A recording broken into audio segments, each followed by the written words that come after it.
Untuk melakukan aktivitas bisnis analisis, ada 6 area pengetahuan yang harus dikuasai oleh seorang bisnis analis. Pada video kali ini, kita akan membahas task pertama pada area Business Analysis Planning and Monitoring, yaitu Plan Business Analysis Approach.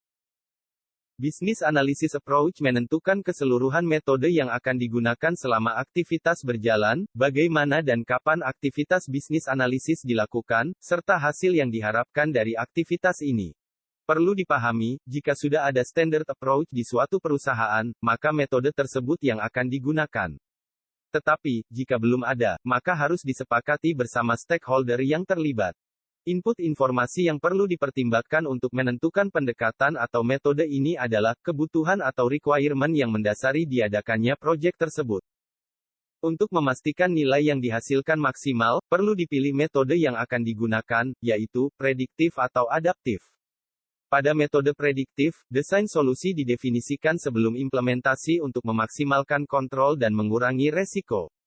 Sedangkan pada metode adaptif, desain solusi didefinisikan pada setiap fase iterasi untuk menghasilkan solusi terbaik atau memperbaiki solusi yang sudah ada. Semua informasi pada metode prediktif akan disajikan secara formal sesuai standar. Sebaliknya, pada metode adaptif, informasi disajikan secara informal, berdasarkan interaksi antar tim dan feedback yang didapatkan di setiap iterasi. Keseluruhan aktivitas pada metode prediktif akan diidentifikasi di awal dan dibagi menjadi beberapa tugas serta ditentukan ekspektasi hasilnya.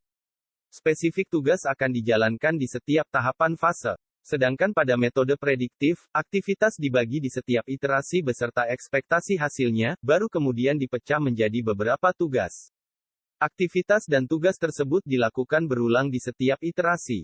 Pemilihan metode ini harus mempertimbangkan kompleksitas proyek, seperti skala proyek, jumlah tim, kompleksitas teknologi, serta mempertimbangkan level resiko dari pelaksanaan proyek.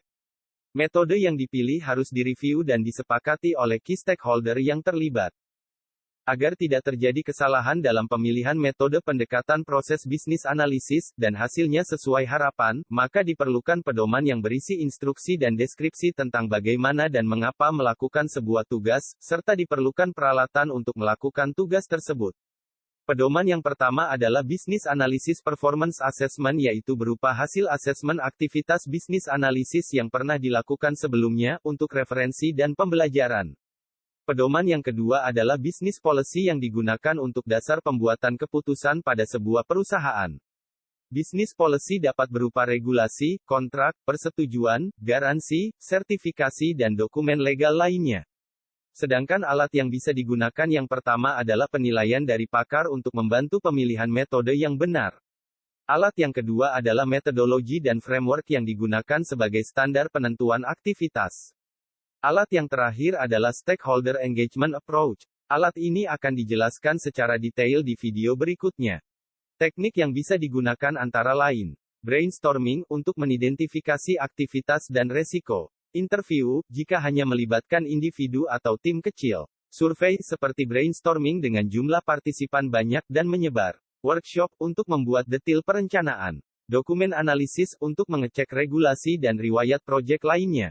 Financial Analysis, untuk mengestimasi nilai dan resiko secara finansial pada masing-masing metode. Item Tracking, untuk menginventaris isu dan resiko dari metode yang disepakati. Review, untuk menvalidasi metode yang disepakati bersama stakeholder. Business Case, untuk memahami sensitivitas terhadap waktu dan nilai, ketidakpastian situasi dan kondisi, serta alternatif solusi. Risk Analysis and Management, untuk menilai resiko dari pendekatan yang dipilih.